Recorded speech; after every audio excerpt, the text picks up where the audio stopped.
ये कैसे लोग हैं? जय श्री राम के उद्घोष से उनको आपत्ति है।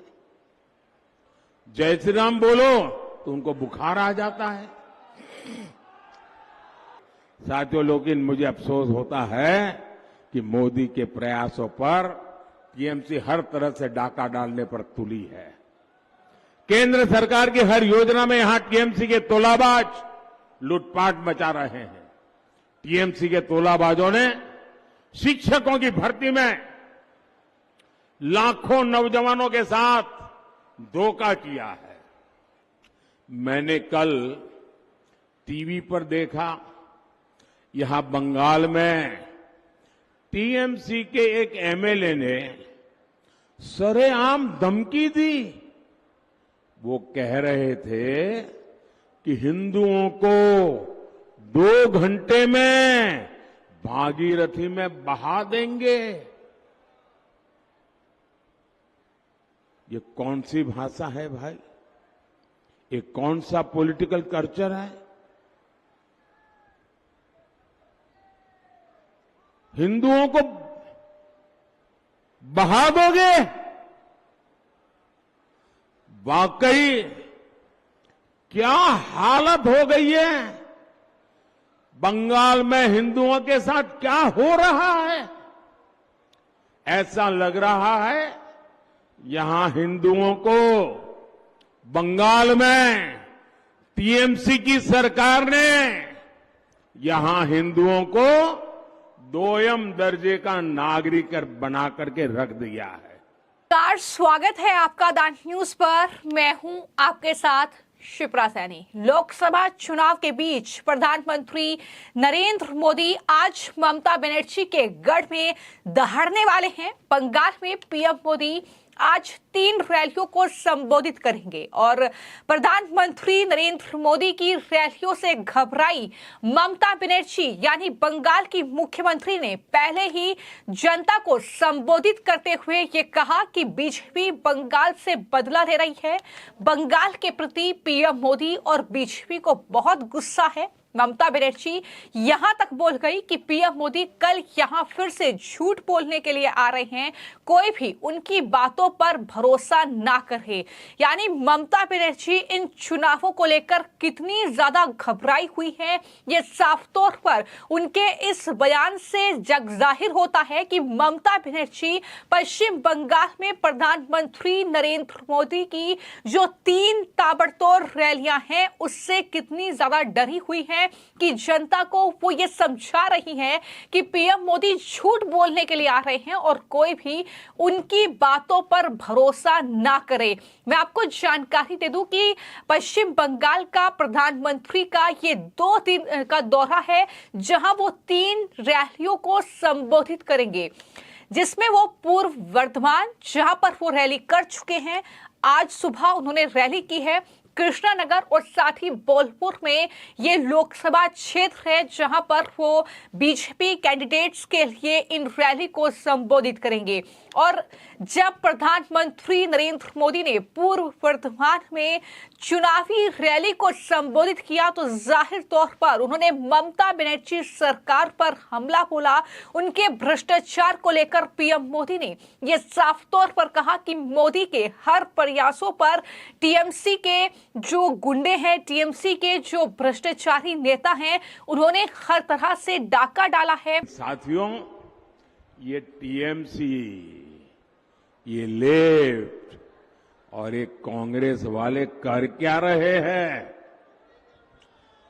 ये दिन रात क्या कर रहे हैं? मोदी का सिर लाठी मारकर फोड़ देंगे। ये कहते हैं मोदी को गोली मार दो। लेकिन मैं भी डरने वालों में से नहीं हूं। और ये नामदार लोग समझ लें, कामदार कभी डरते नहीं हैं। ये नामदार लोग समझ लें,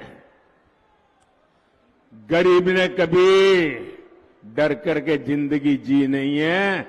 और मैं गरीबी से निकला हूं तो डरना तो मेरी डिक्शनरी में ही नहीं है।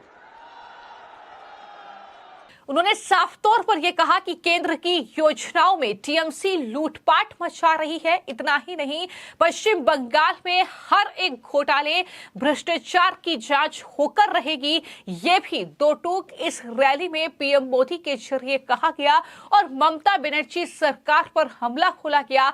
शिक्षक भर्ती घोटाले को लेकर उन्होंने कहा कि किस तरीके से केंद्र सरकार की योजनाओं में टीएमसी लूट मचा रही है।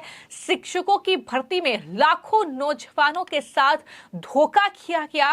किस तरीके से ये घोटाला हुआ है कि जो मशीन थी नोट गिनने वाली वो भी थक गई पीएम मोदी ने, लेकिन पश्चिम बंगाल के लोगों को एक गारंटी दे दी है इसी के साथ और ये कहा है कि दरअसल जिन भी जो शिक्षक हैं उनकी नौकरी इस घोटाले के चलते गई है। जाहिर तौर पर कई हजार शिक्षकों की नौकरी चली गई है इस शिक्षक भर्ती घोटाले के कारण। तो पीएम ने वहां पर शिक्षकों को ये गारंटी दी है कि जिन शिक्षकों की नौकरी गई है इस भ्रष्टाचार के चलते, उसमें निर्दोष लोग हैं जो वाकई नौकरी के हकदार हैं। और बीजेपी ये गारंटी देती है कि प्रदेश स्तर पर एक लीगल सेल बनाई जाएगी और सोशल मीडिया प्लेटफॉर्म बीजेपी तैयार करेगी और शिक्षक जिनकी नौकरी गई है उनके डॉक्यूमेंट्स चेक किए जाएंगे।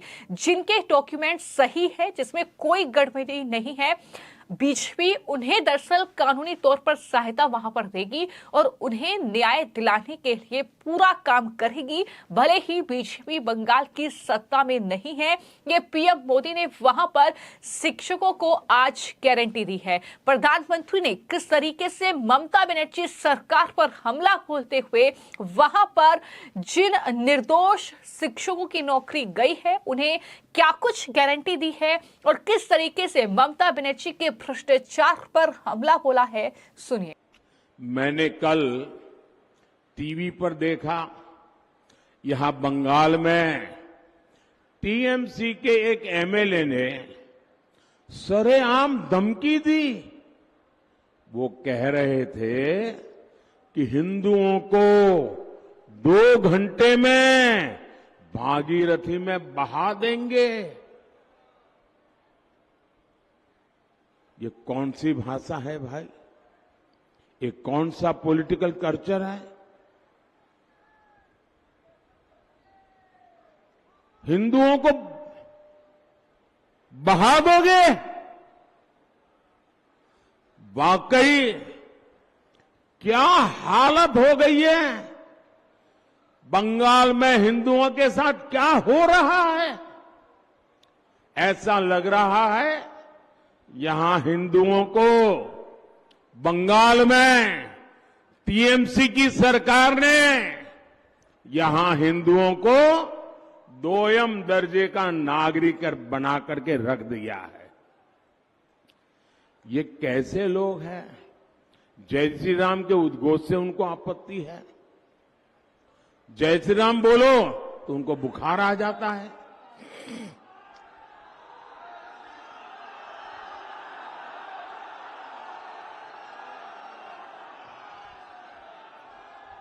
इनको राम मंदिर के निर्माण से आपत्ति है।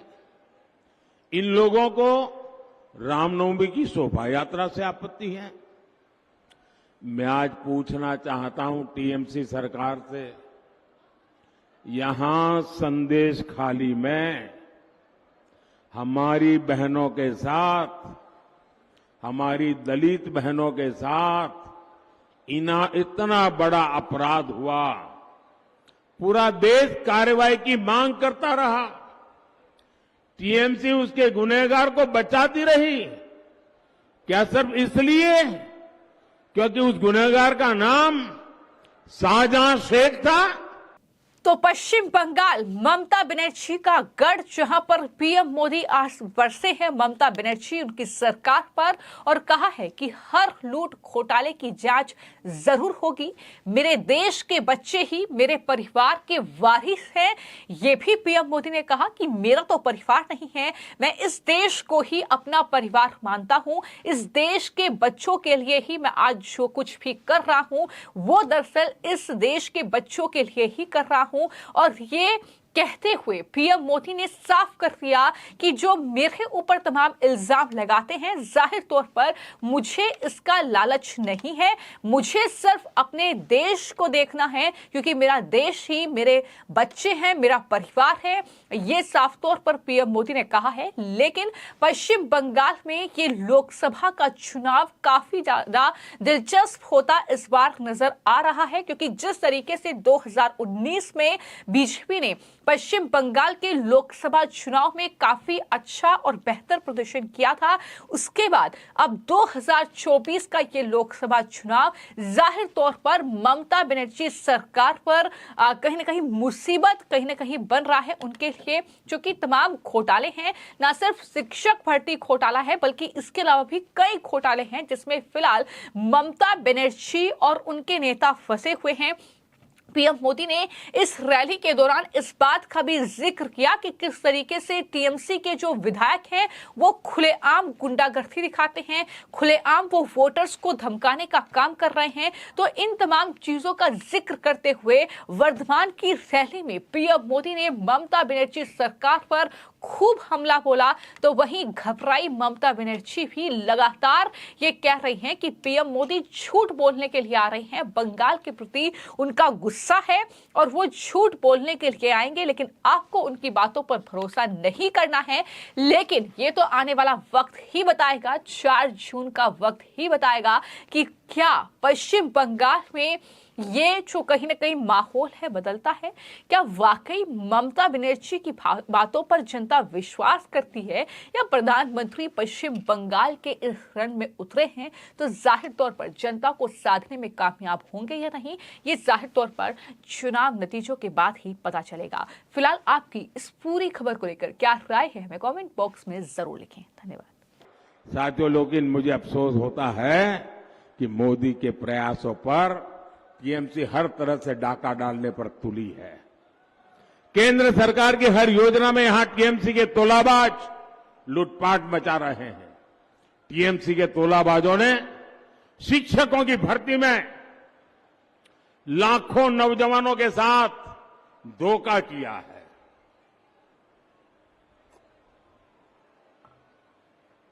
और कैसा भ्रष्टाचार हुआ, फोटो नोटो के बंडल देखे आपने। मशीन थक जाते थे, नोट गिनने वाले मशीन थक जाते थे बंगाल में, इतने रुपये मार लिए।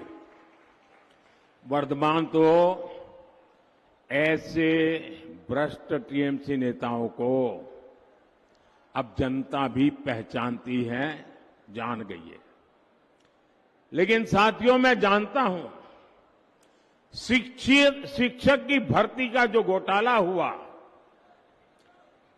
उसमें जो पीड़ित है उनकी जिंदगी कितनी बदहाल हुई है। और मेरे अध्यक्ष जी यहां बैठे हैं बंगाल के, मैं उनको एक सुझाव देता हूं